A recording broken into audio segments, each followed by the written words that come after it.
Hi friends, Christine at Sparkboard Studios, and today we are going to make a file folder that has a divided file folder, and it's super easy to make, and we're going to do it all on camera, I hope. I had a little line with lunch, so who knows how this is going to go, but it was one of those luxurious sort of things, kind of like a bath in the afternoon. But I'm going to go ahead with this anyway, because if I wait, who knows when it will get done.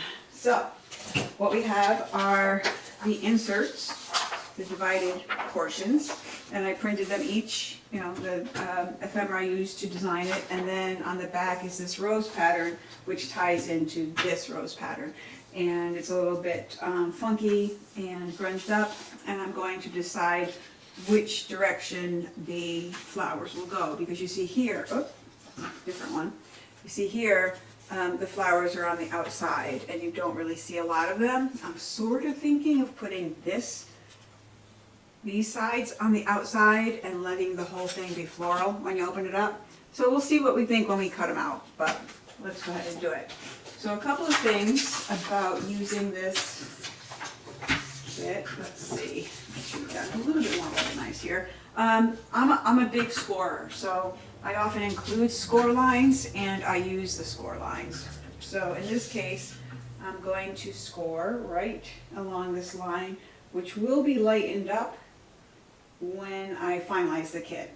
So, and we know my trick, I just use the back of my X-Acto knife when I'm scoring this way. If it's not something that needs to be no, it's not even, it is very precise, it's more precise than my scoreboard.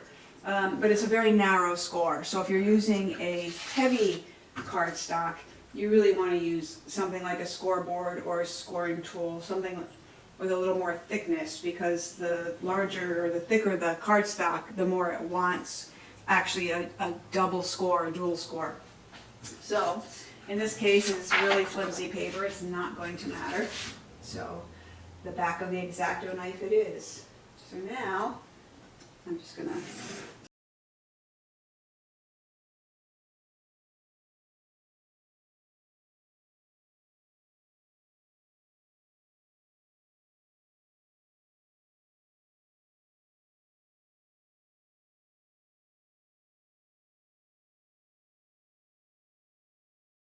and you notice that there's a white area on this side or this side. You want to trim it because it's going to show.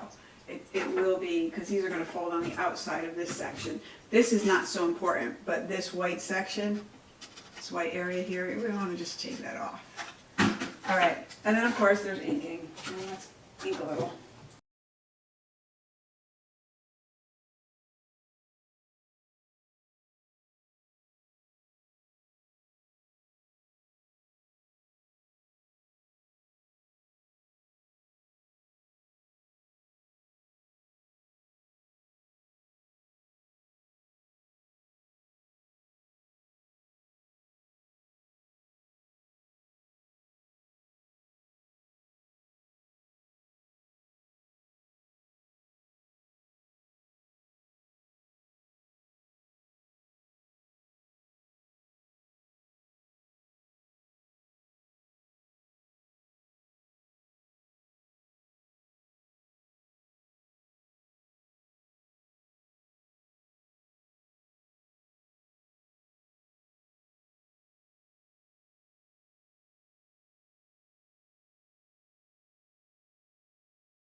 And I like perfect. Perfect is fun, but if I waited until I was perfect, you would never see me.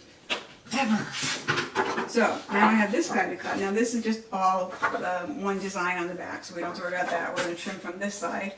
And there's some tricks I can share with you on doing these. They're designed so that you can actually use a hole puncher to get this curve. And I just really like things to be a little bit precise. So whenever I can, I design things that you can use tools or technology to help you get a cleaner result. So we'll see how this goes. and I also don't have a very sharp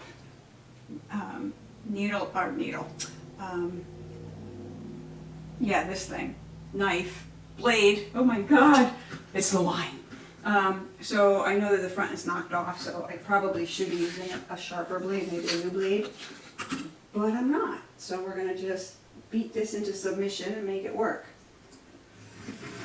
Okay, so I'm gonna leave this a little bit for now, and maybe I'll just leave it to there. I'm gonna take this part. So what I'm doing here is I'm tapping.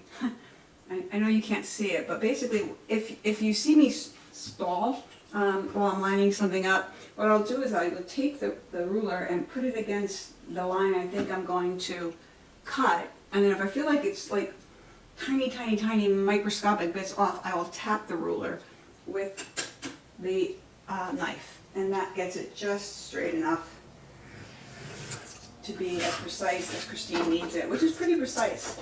You know, I'm really kind of easygoing, except I like straight things. And it's kind of it's not a superpower, it's sort of a neuroses. But I'm getting over it, just like I'm getting over things needing to be perfect. Okay, so these guys, how they are designed is so you can take a 1/4 inch, is that what this is? 1/4 inch hole punch, a regular hole punch, line it up at the very edge of the artwork, and then you'll get a very nice curve.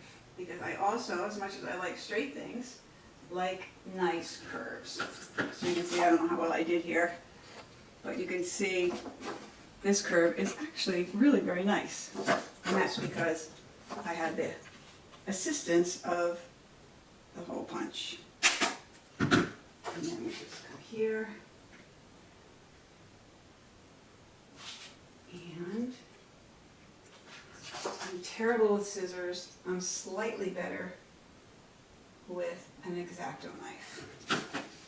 So this part, needs to be helped a little bit, and we're going to do that right now. We're going to take just this very corner with the scissors, and we're not even following the curve, we're just cutting it, let's put it where you are. We're just cutting it sort of on an angle. Perfect. Okay, because as you know, we can do this one too. Let's follow this one.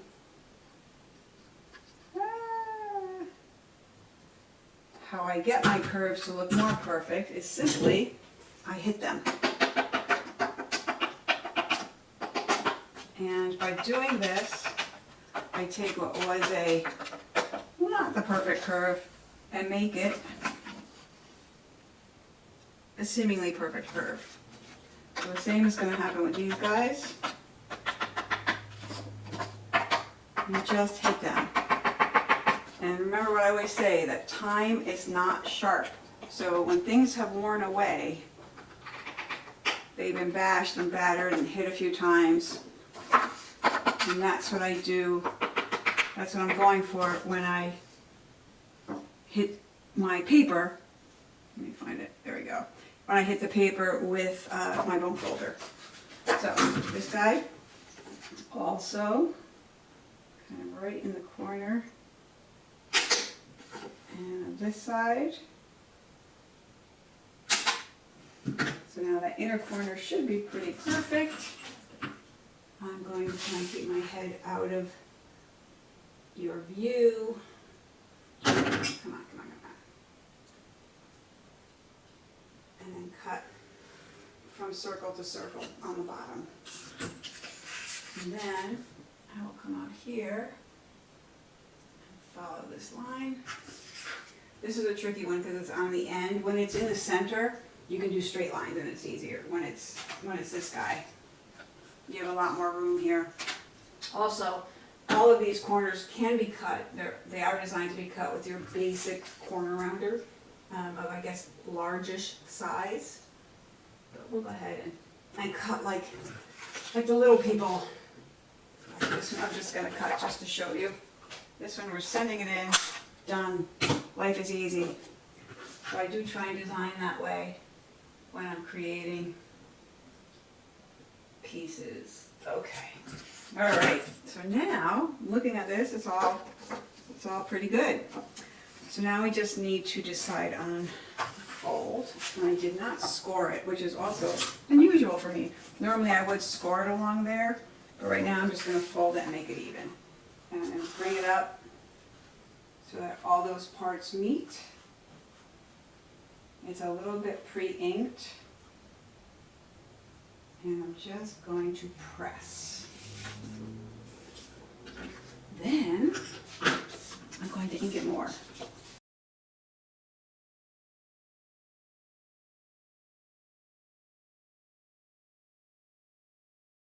Now we have our inserts. So what I'm thinking is these guys, because they're warmer and similar in tone, will go on each side, kind of like on the other one.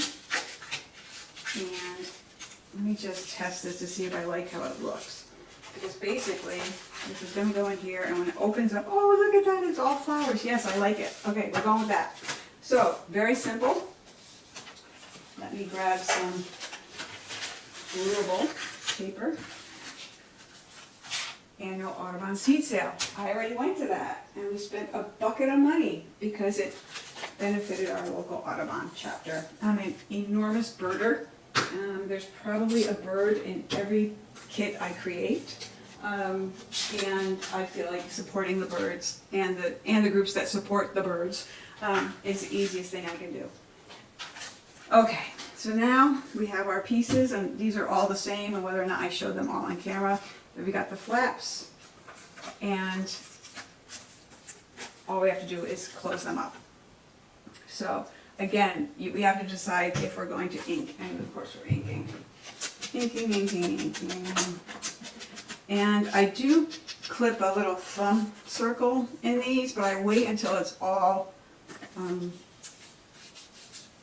assembled, because then I'm certain they will be even. Alright, so, little Fabri-Tac, Fabri-Fix, 3-in-1, whatever glue you have. You could even, if you needed to, you could use a glue stick for this, although we really are going to want it to be a little bit strong. So, here's one. Now we go on the other side. And we do all three. And I put the glue down right side up so it all went back out of the nozzle. Come on. That's one. On to number two.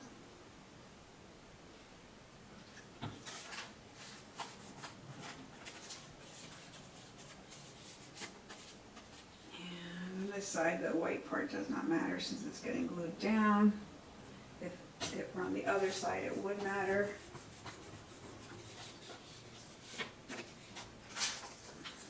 Okay, so we're on to the last one here.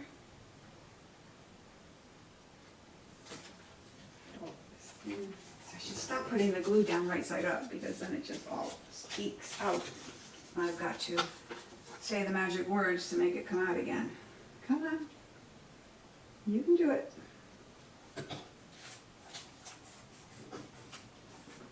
Okay, so that was a little messy. Okay, there's three. I'm going to close the glue for a second. And now we've got three. So the simple thing is, I'm going to let this dry for a second. So when we go to glue these together, all we need to do to keep them, to give them the most flexibility, is we don't glue them edge to edge. We just glue in the center area. So, that being the case, we are just winging it. And we're going to say, okay, we're going to glue from about here to here to here and go forward down this way. And the one thing you do want to pay attention to is that the top edges are aligned where they're going to open up, because it's just going to make for a better product when you're done.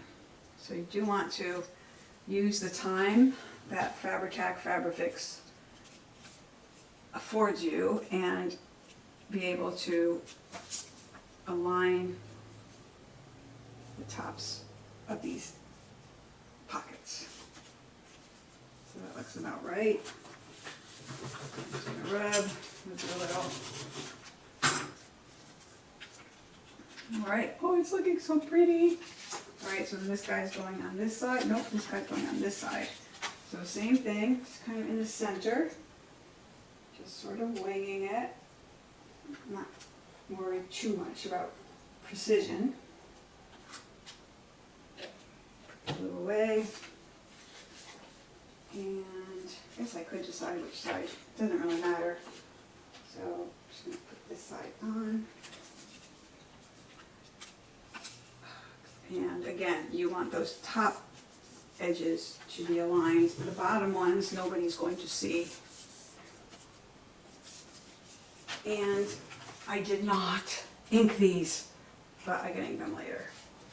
So I'll take a little time now since they're drying and just ink up the edges as necessary. And there always seems to be one that's a little narrower. And as much as I like things straight, I'll get over it. And I hope you will too. Okay. So more inking is possible later. Alright, so here's the inside, and isn't that lovely? It's so delicate. And it's going to go inside here, so it's going to appear when you open it up that it's just all floral with the ephemera on the outside. This is giving me a bunch of ideas. Anyway, so now we do want to do a thumb circle here. So what I've been doing as I make these, I make sure that they're, oh God, look at my hair. Sorry. I make sure that they're pretty much aligned. Now we just need to take the two intersections, and if you want to, you can mark the center, which let's just do it and then we'll all know what the center is. So here's the center here. So that will give us a little bit of a guide. You can see a little bit of a guide right there and how to line up the circle punch. So now we take the circle punch and I just put all 5, 6 sides together in there at one time, because then they'll all be beautifully arranged and they will match up. So now here you can see I've got my mark. I'm just going to clip it. And now the thumb is perfect. Now I don't do thumbs on these sides because they're going to get glued to the edges. However, I do ink them because I hate that fleshy white look. And here, and it's probably smart to ink these edges before you glue them to the inside of the folder. So go ahead and do that. You can get the other ones later if you want, but these are pretty important. These are really important to do. I know I'm never on center. I'll rework where the camera is and we'll figure it out. But again, if I waited till I did that, I would never get to meet all you wonderful people. All right, so then in doing this part, we're done. It's in, we're ready to go. And all I want to do is glue now this section to here, this section to here. So for this part, I do a little bit more glue, like a little bit wider, but only a little, to give it a little bit more substantial cling to the folder. So let's just pretend here for a second. I'll come out to this area, which is probably a ½ inch farther nearer toward the edges than I was when I glued each of the pockets together.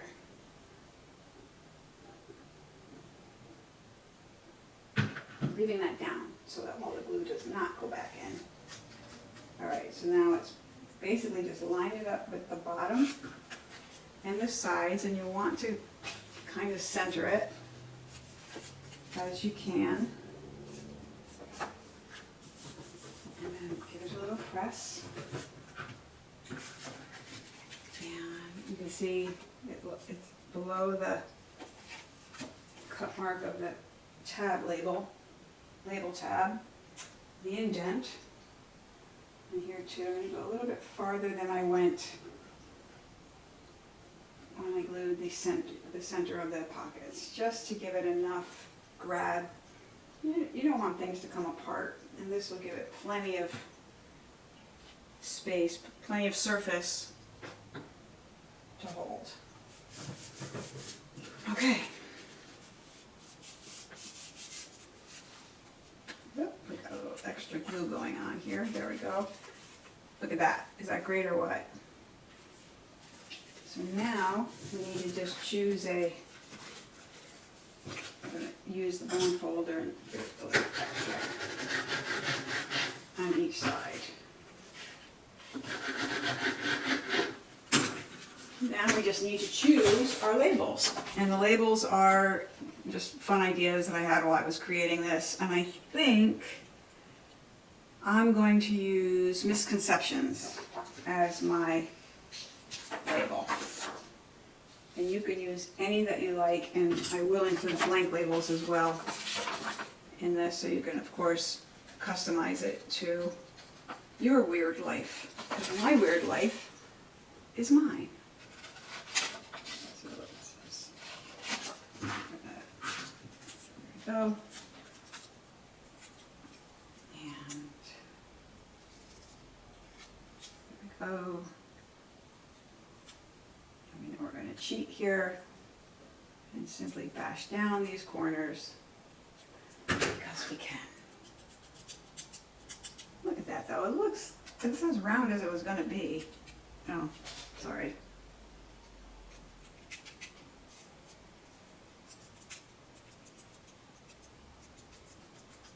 There's no way I was going to actually cut that round. I know my limitations. And I do work to improve them, but I know what they are now. So then,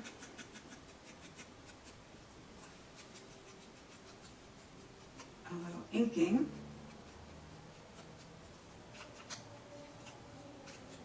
All right, so that one's bothering me. That one I could have done a little bit better. There we go. Okay.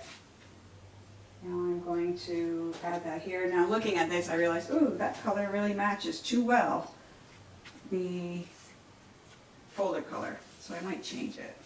So what can we have besides misconceptions? We can have preconceptions, because it's brighter. Preconceptions are kind of as bad as misconceptions. Preconceptions can be worse sometimes, I think. So this is where I'm going to keep all my preconceptions, right in this little folder. I don't know what you're going to keep in your folder, but this is what I'm keeping in mine. Maybe by keeping them there, I can let go of them in my head. And I do have some preconceptions, and some of them I feel like they're correct, and others I know are just my bias. And every day I work a little harder to have a little less bias. Every day I succeed a little and fail a lot. But I'm working on it. Okay. I don't know why I tell you all this, but this is what I'm thinking while I'm doing this. Oh, much better. All right, so if we're going to have a label, it should at least have some contrast and stand out. And for this, we can use simple glue stick. We don't need anything as high intensity as Fabri-Tac.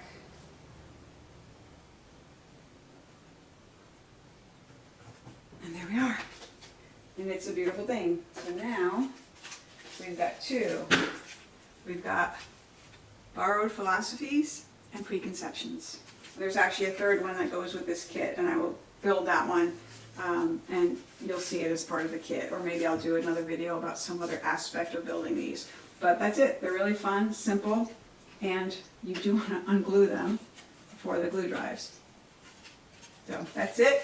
I hope you're having a great day. I will see you next time, and I hope that that you have a wonderful, wonderful time creating.